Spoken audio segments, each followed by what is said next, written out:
So hey guys, welcome back to my channel. So ఎప్పుడు non veg prepare చేస్తున్నా కదా, so ఈసారి veg pulao అయితే చేసేస్తున్నాను. సో ఈజీగా వెజ్ పులావ్ ఎలా చేసుకోవాలో చెప్తాను, చూసేయండి. ఫస్ట్ అయితే ఆయిల్ వేసుకొని అండ్ ఇంకా ఇలాచి, దాచిన చెక్క, లవంగాలు, బిర్యానీ ఆకు, జాజికాయ, జాపత్రి ఇవన్నీ వేసుకుని ఫ్రై అయ్యాక ఏవైతే ఆనియన్స్, పచ్చిమిర్చి, క్యారెట్ పీసెస్గా కట్ చేసి పెట్టుకున్నామో అవి కూడా వేసేసుకోవాలి.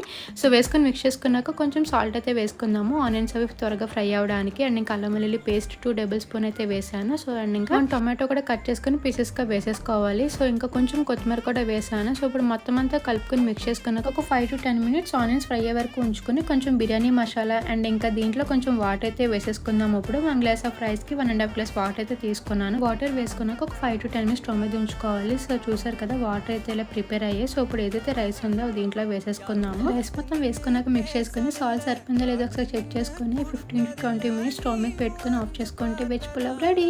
సో నచ్చితే నా ఛానల్ సబ్స్క్రైబ్ చేసుకోవడం మర్చిపోకండి. బాయ్.